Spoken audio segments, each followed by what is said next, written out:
Field marshal Mohammad Ayub Khan বলেছিলেন যে Mrs Indira Gandhi, remember this is not beyond my range. কাজ বন্ধ রেখেছিলেন। বাংলাদেশ স্বাধীন হওয়ার পরে বাংলাদেশের প্রধানমন্ত্রী শেখ মুজিবুর রহমান সাহেব ভারতে গেলেন। মিসেস ইন্দিরা গান্ধী থেকে বললেন, আচ্ছা একটা পরীক্ষামূলকভাবে চালানো হোক, দেখি ফারাক্কাবাদটা কি। পরীক্ষামূলকভাবে চালানো একটা চুক্তি করলেন। সেই চুক্তি আজও আছে। কি হয়েছে? গোটা বাংলাদেশকে মরুভূমিতে পরিণত করা হয়েছে। যখন আমাদের পানির প্রয়োজন, সেচ ব্যবস্থার জন্য পানির প্রয়োজন, তখন বাঁধ দিয়ে, শুধু ফারাক্কাবাদ নয়, ভারত বাংলাদেশের সীমান্তে 54টা নদীর উৎসবকে বাদ দিয়েছে। আবার যখন বর্ষা আসে, যখন প্লাবন আসে, ফারাক্কা সমস্ত বাঁধগুলি খুলে দেওয়া হয় যাতে আমরা তলিয়ে যাই। ভারত কি, ভারতীয় নেতারা কি, এটা অনেকেই বুঝতে খুব দেরি হয়েছে। কিন্তু মুসলিম লীগ নেতারা তাদের আগে থেকে চিত্র, মুসলিম লীগ নেতারা তাদের বহু সাবধান করে দিয়েছে যে ওদের চেনেন না ওরা কারা।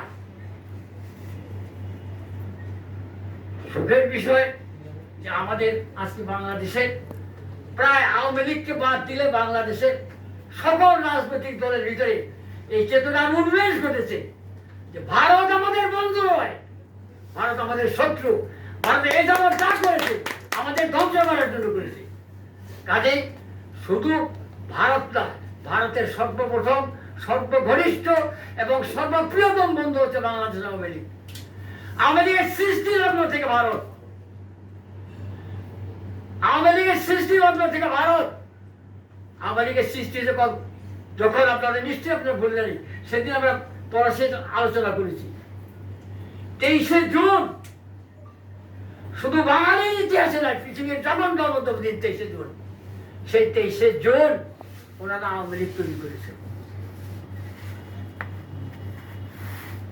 কলমকে কালিমালিপ্ত দিবসে যাদের জন্ম, সেই দল আপনাদের ভালোবাসবে। আপনারা ছিলেন, সবই তো একসাথে ছিলেন, সবই একসাথে ছিলেন। অনেকদিন একত্রে ঘর করার আপনাদের সুযোগ হয়েছে। আল্লাহ লাখ কোটি শুকরিয়া যে আমাদের জ্ঞান ফিরে এসছে। আমরা এখন উপলব্ধি করতে পেরেছি যে ওরা আমাদের বন্ধু না, ওরা আমাদের শত্রু। আমরা যে বিষয়টির উপর আলোচনা করেছি আজকে, এটা আজকে মুসলিম লীগের আলোচনা নয়, এটা বিএনপির আলোচনা নয়, এটা কোনো বিশেষ কোনো রাজনৈতিক দলের নয়, এটা পুরো বাংলাদেশের 20 কোটি মানুষের আলোচনার বিষয়। এবং এই আন্দোলনকে এগিয়ে নিয়ে যেতে হবে, আমাদের টিকে থাকার সংগ্রামের লড়াই করতে হবে। এই জন্য আমরা ঐক্যবদ্ধ হওয়ার জন্য তৈরি আছি। কিন্তু যারা এখন বড়, তাদেরকে খেয়াল রাখতে হবে কিভাবে আন্দোলন করতে হবে, কিভাবে এটা মোকাবেলা করতে হবে। এই দায়িত্ব তাদের অনেক বেশি। আমরা অনুরোধ করছি তাদের কাছে যে আন্দোলনকে বেগবান করার জন্য, এদেশের মানুষকে সুখী সমৃদ্ধশালী করার জন্য, জ্বালিয়ে অত্যাচার থেকে মানুষকে মুক্ত রাখার জন্য ঐক্যবদ্ধ হন। ঐক্যবদ্ধ করার জন্য রাখিস করবেন। আল্লাহ আমাদেরকে হেফাজত করেন।